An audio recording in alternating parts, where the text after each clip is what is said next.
नमस्कार, बहुत स्वागत है आपका सुप्रभात एमपी खबरों के साथ। मैं हूं रीनू यादव। सबसे पहले बात करेंगे इंदौर से बड़ी खबर की। लिफ्ट लेकर टूटने वाली महिला का वीडियो वायरल हुआ है। गांधीनगर में दे रही थी लूट की वारदात को अंजाम। लिफ्ट लेने के बहाने चाकू दिखाकर लूटती थी लोगों को। महिला का वीडियो वायरल होने के बाद पुलिस सक्रिय हुई। गांधीनगर थाना पुलिस मामले की जांच में जुटी है। महिला की तलाश में जुटी गांधीनगर पुलिस। इंदौर से बड़ी खबर, जहां लिफ्ट लेकर लूटने वाली महिला का वीडियो वायरल हुआ है और गांधीनगर में दे रही थी लूट की वारदात को अंजाम। लिफ्ट लेने के बहाने चाकू दिखाकर लोगों को लूटती थी महिला का वीडियो भी वायरल हुआ है और वीडियो वायरल होने के बाद पुलिस सक्रिय हुई। गांधीनगर थाना पुलिस मामले की जांच में जुटी। महिला की तलाश में जुटी गांधीनगर पुलिस।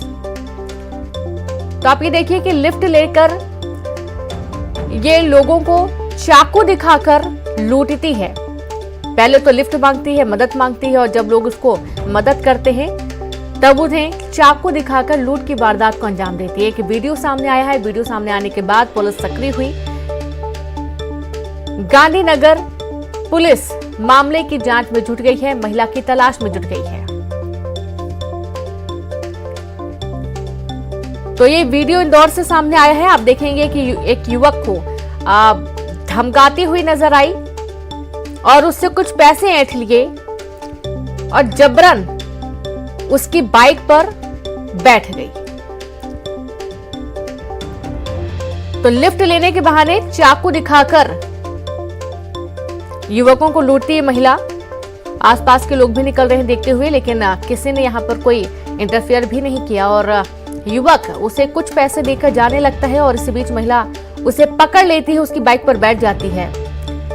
ये जबरदस्ती का जो वीडियो है सामने आया है। वीडियो सामने आने के बाद गांधीनगर पुलिस इस पूरे मामले की जांच में जुट गई है कि आखिरकार ये महिला कौन है और कितने लोगों को इसने शिकार बनाया है। क्योंकि हो सकता है चाकू दिखाकर जब ये लोगों को लूटती है तो उन पर वार भी करती होगी। जिस तरीके से आप देख पाएंगे कि जबरन युवक की बाइक पर महिला बैठ जाती है, काफी धक्का मुक्की दोनों के बीच में होती है।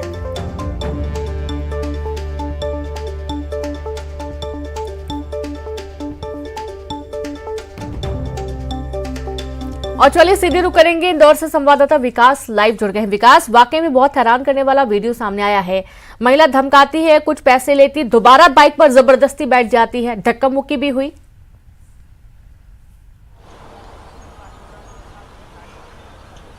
जी हाँ, बिल्कुल। ये इंदौर के गांधीनगर इलाके का वीडियो बताया जा रहा है, जो कि अब वीडियो सोशल मीडिया पर वायरल हो रहा है। आरोप है कि इस महिला का नाम महिला जो है इसका नाम डियर है और ये इलाके में लूटपाट की वारदात को अंजाम दे रही है। अक्सर लोगों से राहगीरों से, वाहन चालकों से लिफ्ट मांगती है और उसके बाद चाकू की नोक पर उनके साथ लूटपाट की वारदात को अंजाम देती है। हालांकि कोई बहुत ज़्यादा लोग इसकी शिकायत करने थाने नहीं पहुँचते हैं, लेकिन किसी जागरूक एक नागरिक ने इसका वीडियो मोबाइल में कैद कर लिया और जो वीडियो है वो वायरल हो रहा है। और जो वायरल वीडियो है वो पुलिस के बड़े अधिकारियों तक पहुंच चुका है।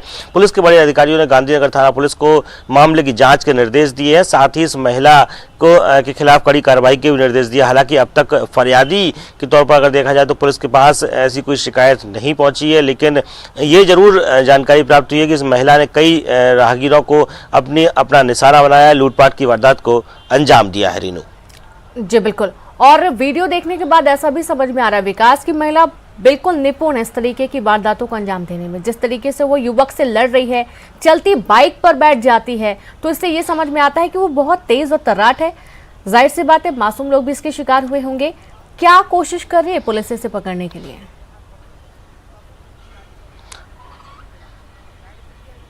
वाकई में इस तरह की अगर बात की जाए तो ऐसे में लोगों का भरोसा उठ जाता है लिफ्ट देने से। चूंकि कई बार जो लोग हैं वो मजबूर समझकर, जरूरतमंद समझकर लोगों को लिफ्ट देते हैं, लेकिन इस तरह की वारदात जब होती है तो कहीं ना कहीं उनका भरोसा उठता है। और इसी तरह की वारदात को ये लगातार महिला जो है अंजाम देती रही है।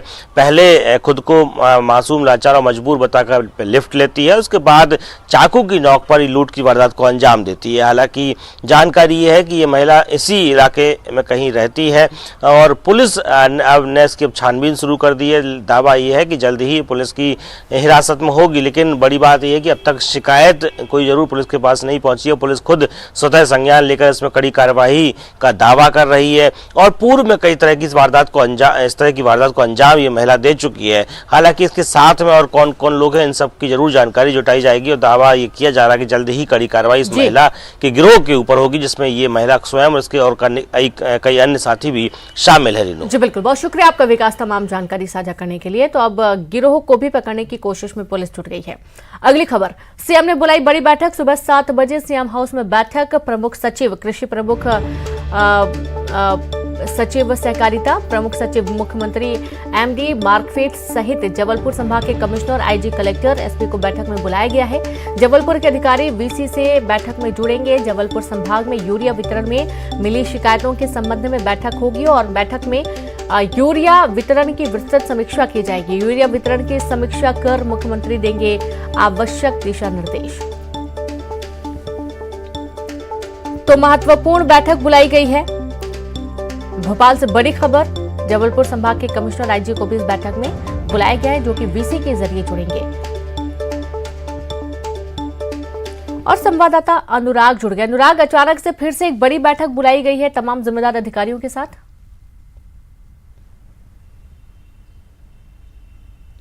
जी, मैं आपको बता दूं कि ये न्यूज़ 18 की खबर का असर है। न्यूज़ 18 ने सबसे पहले दिखाया था कि जबलपुर में जो यूरिया है, 3 करोड़ से ज़्यादा का यूरिया मंडला, डिंडोरी, दमोह और अलग अलग जिलों में भेजा जाना था। वहां पर उतनी संख्या में यूरिया पहुंचा ही नहीं, यानी कि 270 टन यूरिया बीच में गायब हो गया। ये खबर न्यूज़ 18 ने प्रमुखता के साथ दिखाई थी और उसी का असर है कि मुख्यमंत्री शिवराज सिंह चौहान ने आज यूरिया के वितरण को लेकर बैठक बुलाई है और उसमें खास तौर पर जबलपुर के अधिकारी को भी जोड़ा जाएगा। वीसी के जरिए ये बैठक होगी। इसमें जबलपुर के आईजी, कमिश्नर, कलेक्टर और जो दूसरे अधिकारी हैं वो भी शामिल होंगे। लेकिन इसके अलावा पूरे प्रदेश में यूरिया के वितरण को लेकर क्या व्यवस्था है, इसको लेकर भी प्रमुख सचिव कृषि, प्रमुख सचिव सहकारिता और मार्कफेड के एमडी भी इस बैठक में शामिल होंगे। तो मुख्यमंत्री इस बात को लेकर पता कराएंगे कि आखिर जबलपुर में जो यूरिया अलग अलग जिलों में भेजा गया था वहां पर क्यों नहीं पहुंचा और जो 3 करोड़ से ज्यादा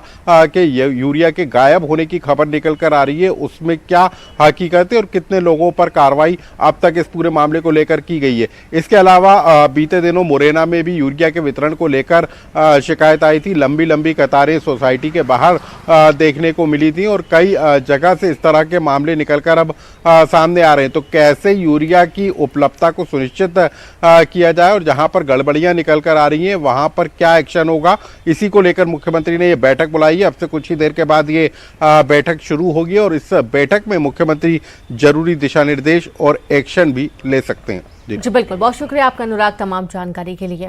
तो मुख्यमंत्री एक्शन भी ले सकते हैं। न्यूज़ 18 की खबर का असर यहां पर देखने को मिला है। भोपाल से बड़ी खबर है, आज भोपाल में कांग्रेस दफ्तर में बड़ी बैठक बुलाई गई। कांग्रेस दफ्तर में होगी प्रदेश स्तरीय बैठक। पीसीसी चीफ कमलनाथ बैठक में शामिल होंगे। अनुसूचित जाति विभाग के पदाधिकारी भी इस बैठक में शामिल होंगे।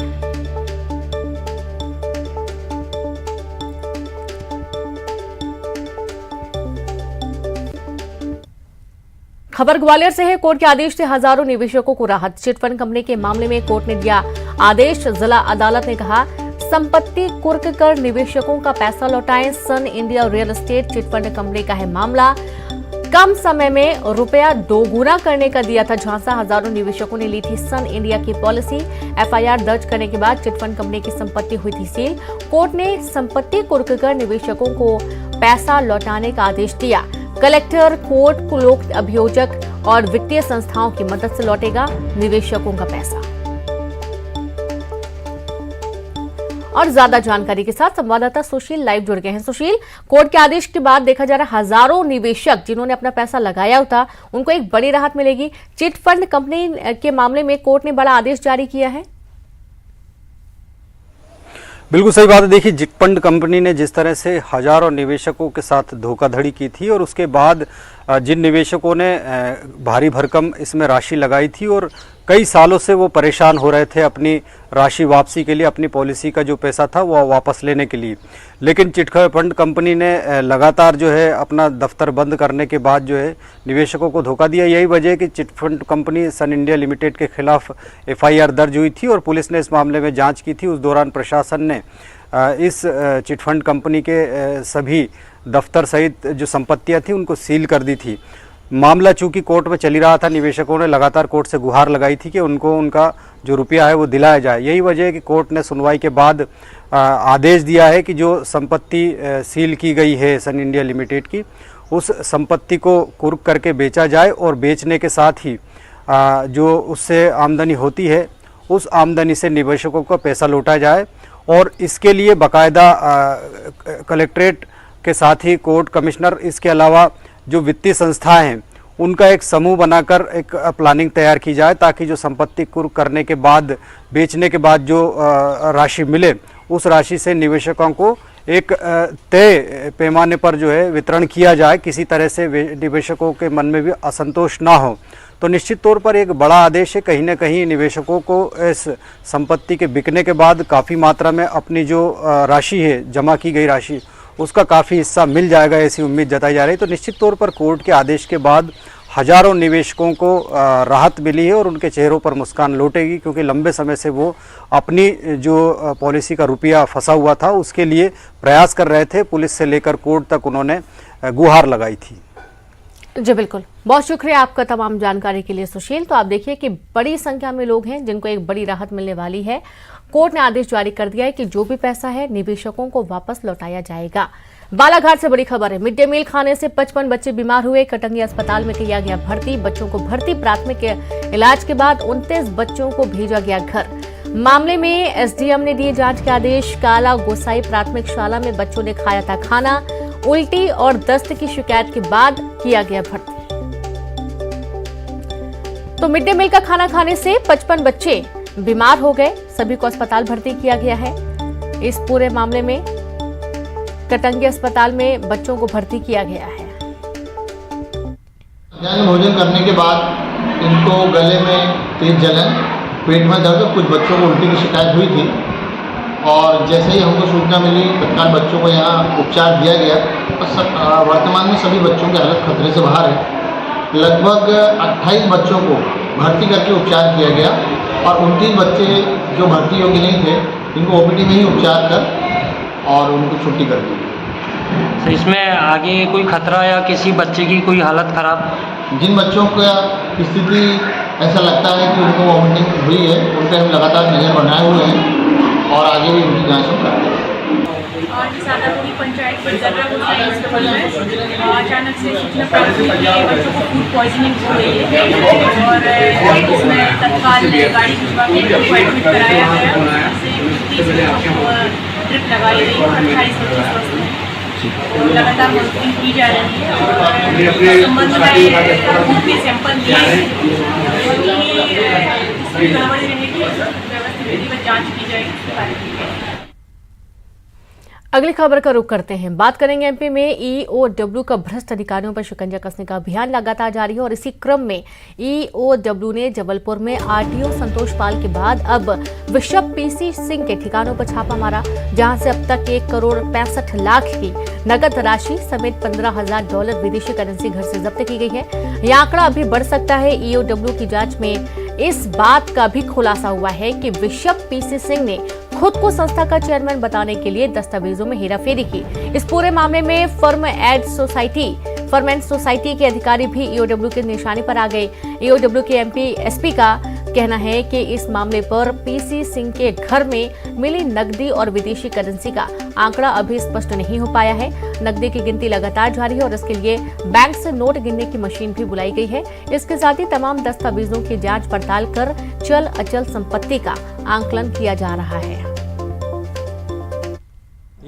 जो यहाँ का the board of education church of north India Jabalpur है, इनके द्वारा शैक्षणिक संस्थाओं को जो फीस की राशि और अन्य राशियाँ प्राप्त होती हैं उसका बड़ी मात्रा में अन्य धार्मिक संस्थाओं में और व्यक्तिगत उपयोग में दुर्विनियोग किया जा रहा है। इस शिकायत की जांच DSP मंजीत सिंह साहब के द्वारा कराई गई उनके द्वारा जांच में ये पाया गया है कि वर्ष 2003-04 से लेकर वर्ष 2011-12 के बीच में लगभग 2,70,00,000 रुपए का इस तरह का ट्रांसफ़र हुआ है जो अवैधानिक था। प्रथम दृष्टया इसमें जो साक्ष्य प्राप्त हुए उसके आधार पर प्रकरण पंजीबद्ध किया। वहीं गरबा के पंडालों में एंट्री के लिए पहचान पत्र जरूरी किया जाएगा। मंत्री के बयान का आयोजक समर्थन कर रहे हैं, वहीं कांग्रेस ने निशाना साधा।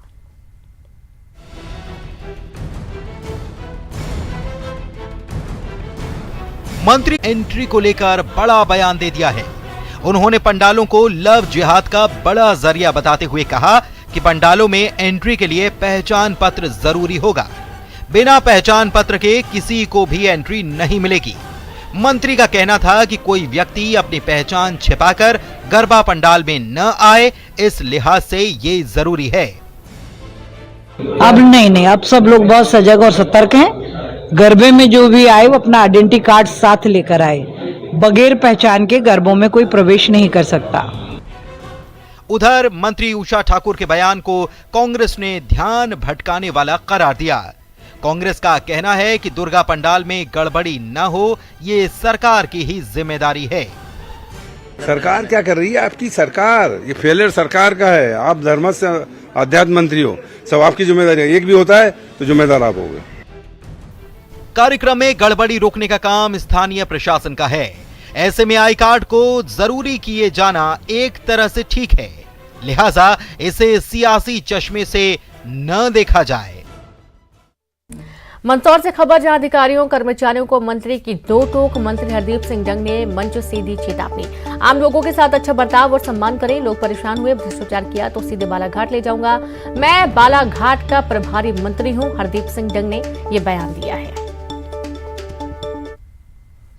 सीतामऊ के जितने भी कर्मचारी खड़े हैं, इनसे भी कह रहा हूं कि जनता जब आवेदन लेके आए, जनता जब काम लेके आए तो पहले तो मान सम्मान उनका बना रहे, उनका मान सम्मान हो। भ्रष्टाचार में अगर किसी ने रुपए लेने का काम करा, ये ओपन यहाँ पे कह रहा हूं, तो कोई साथ में उनके पक्ष लेने मत आना कि अपना मिलने वाला है। पहली बात तो कोई भी गड़बड़ हुई तो यहां से ही कह रहा हूं, भगवान करे ना हो, फिर गड़बड़ी हुई तो नहीं छोड़ूंगा, उनको डायरेक्ट बालाघाट मेरे साथ भेजूंगा। मैं वहां का प्रभारी हूं। ये बिल्कुल जनता के इस बात का ध्यान रखें, क्योंकि आपकी ताकत से ही सुंदर बनेगा। आप सबका सहयोग चाहिए। प्रदेश में पोषण आहार को लेकर हो रही सियासत के बीच प्रदेश के जल संसाधन और ग्वालियर के प्रभारी मंत्री तुलसीराम सिलावट ने प्रदेश के ऊर्जा मंत्री प्रद्युम्न सिंह तोमर के साथ आंगनबाड़ी केंद्रों का जायजा लिया। सिलावट हजीरा रेशम मिल स्थित बाल शिक्षा केंद्र पहुंची और पोषण आहार के साथ व्यवस्थाओं की जानकारी ली। इस दौरान आंगनबाड़ी कार्यकर्ताओं और महिलाओं से पोषण आहार के बारे में पूछताछ भी की गई। तो वहीं आंगनबाड़ी केंद्र में मौजूद नौनिहालों को चॉकलेट और फल भी बांटे। मंत्री सिलावट ने लोगों से अपील की है कि लोग आगे बढ़कर आंगनबाड़ियों को गोद लें। आंगनबाड़ी में हम आए हैं, जो मध्य प्रदेश के लोकप्रिय मुख्यमंत्री शिवराज जी का संकल्प बेटी बचाओ बेटी पढ़ाओ। जितनी भी आंगनबाड़ी सशक्त होंगी, अच्छी होंगी और उत्कृष्ट होंगी, तो जो हमारा मध्य प्रदेश का राष्ट्र का भविष्य है, उन बच्चों का हम किस प्रकार से उनको शक्तिशाली बनाएं, ये हमारी मध्य प्रदेश की सरकार और देश की सरकार का संकल्प है। उसी दिशा में हम लोग प्रद्युम्न जी के नेतृत्व में, कमल जी के नेतृत्व में हम लोग यहाँ आए हैं। और चलिए अब रुक करेंगे 25 सेकंड